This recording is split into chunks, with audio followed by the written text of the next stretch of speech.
Hey, what's going on, everybody?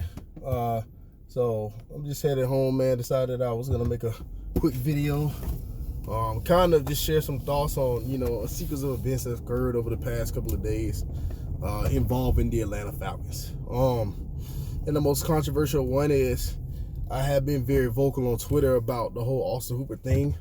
I've had some folks that came at me, man, a little bit personal, but hey, that's okay. I just think that, as human beings, sometimes we can be a bit emotional, especially when a guy that we like, has to potentially go to another team because of cost and whatnot, man. And that's just the nature of the NFL, man. I mean, this happens every year. I'm just not really sure why so many folks are surprised by, a lot of these moves. This stuff happens every year, folks. I'm not gonna get too deep into that though, because it is a bit touchy. But just talking with some folks on social media today, we're talking about why the Falcons struggle, especially on the defensive side of the ball. We're talking about how the Falcons struggled really bad in 2019 against quarterbacks that, I don't want to call them bad quarterbacks, but quarterbacks that really necessarily didn't get the best protection. Guys like Deshaun Watson, guys like Jacoby Brissett had pretty much career games against the Atlanta Falcons, and to be honest with you, man, our defense really couldn't do anything about it. So they got me thinking, man. I was just, like I said, just left the store, man. They got me thinking, why is this the case? And I think it kind of boils down to Dan Quinn betting on Dan Quinn. And I'm going to explain exactly what I mean by that. When you look at this Falcons roster, and I just posted on Twitter, I broke down all the draft, and I'm focused on the defense, primarily because that's Dan Quinn's side of the ball. That's his baby. That's his specialty. So, of course, Dan Quinn has, he's engulfed himself in the defense personally, man. He made himself the defensive coordinator last year. The defense is his thing, so you can tell that he's very hands-on with his defense.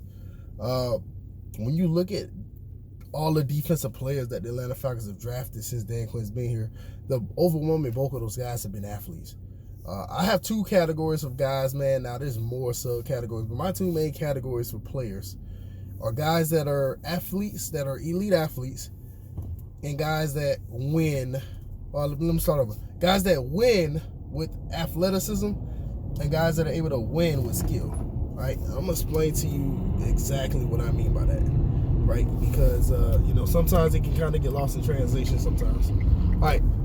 So for a guy that wins with athleticism, is a guy like Vic Beasley. When he was in college, he was whooping up on dudes because he was just faster than them. Right? You look at, guys like, Tack right now, man. Tack, yeah, he don't really look like it, but Tack is a very, very good athlete. An extremely good athlete. So you look at these types of guys, man, and, a lot of those guys win with athleticism. They're not necessarily the most skilled guys, right? Then there's this other threshold of skilled guys that win primarily with skills. They don't win necessarily with any type of elite athleticism. I think KZ fits into that mold. KZ's not the fastest dude. He's not the best, the highest jumping guy. He's not the biggest dude. But he's a ball hog. He's a guy that he has a skill, a knack for putting his hands on the football, right?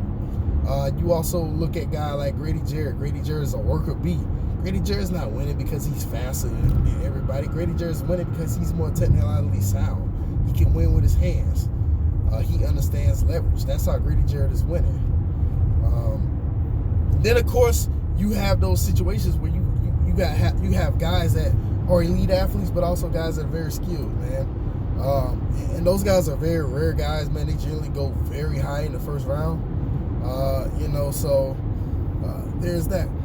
But I think part of the issue with the Atlanta Falcons is they've kind of prioritized. I'm turning the light on so you guys can see me a little bit. They kind of prioritized athletes over more NFL-ready guys, man. I mean, you see teams like the Ravens, see teams like the Patriots. They generally don't go after those athletic guys. They go after guys that can already come in from day one and do a specific role. Guys that don't pretty much have to teach too much. They just teach them their scheme, and that's about it. Those guys are generally more fundamentally sound guys. They don't miss a lot of tackles. They understand how to cover. They're mostly guys that win mostly with their brain, man, instincts, right? Because if you want to be competitive, if you're not athletically built to compete. How do you compete, man? You got to be smarter than the guy that you're battling. That's how it works. And I think that this is important, man, right off now, because now you're going to see the Atlanta Falcons, in my opinion, I think they're going to kind of shift philosophy a little bit. And I think they're going to go after guys that are more ready to contribute now, because they have a absolute plethora of athletes on this roster, especially the defensive side of the ball. I think that the Atlanta Falcons need guys that can kind of complement those guys. Maybe the ceiling is not going to high. It's not going to be as high, man. Maybe those guys don't make Pro Bowls.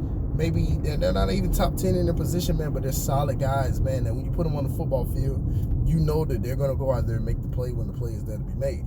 And I think the issue with the Falcons is they just haven't had a ton of those types of guys. So it'll be very interesting to see how they approach this all season. What changes they make in the all season. But my suspicion is, especially, with Dan Quinn, potentially being on a bit of a hot seat after having back-to-back losing seasons, I think that Dan Quinn understands that he can't just coach up guys, right? You can't just get a raw athletic guy and just coach him up.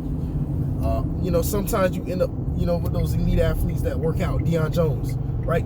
But then you end up with guys like Duke Riley, who's just a special teams ace, which is fine. That's fine, right? But I don't think the Falcons envision him being just a special teams guy, right? And when you look at this defense, the Falcons need those types of skilled guys at linebacker, at the second level where the linebackers are at, and they need them on the defensive line, man. Until the Falcons can get those types of guys, at linebacker, at defensive line, I think this defense is going to continue to struggle, man. I'm just being honest with you. But that's pretty much all I have, man. I don't really got much else to say. I'll probably end up making another video here shortly, man. Whenever the opportunity presents itself, because I do enjoy these types of things. It's a little bit easier for me to communicate with people when I'm speaking, as opposed to when I'm on Twitter, man. Sometimes it can come off, a bit aggressive from time to time, man. That's not the intent, man. For those people that's watching this video, hey, man, I don't hate Austin Hooper, man. I'm just a fan of explosiveness, man. I think that if you want to win in this league, you got to be explosive. You got to be able to make big plays on both sides of the ball, man. But on offense, you got to be able to pick up chunk plays, man. You got to be able to pick up those big plays. Why? Because those big plays greatly increases the probability of you scoring, and that's what matters, man. I'd rather take 3 points than a 3 and out. And that's just my opinion. But I appreciate y'all time, man. Y'all take it easy.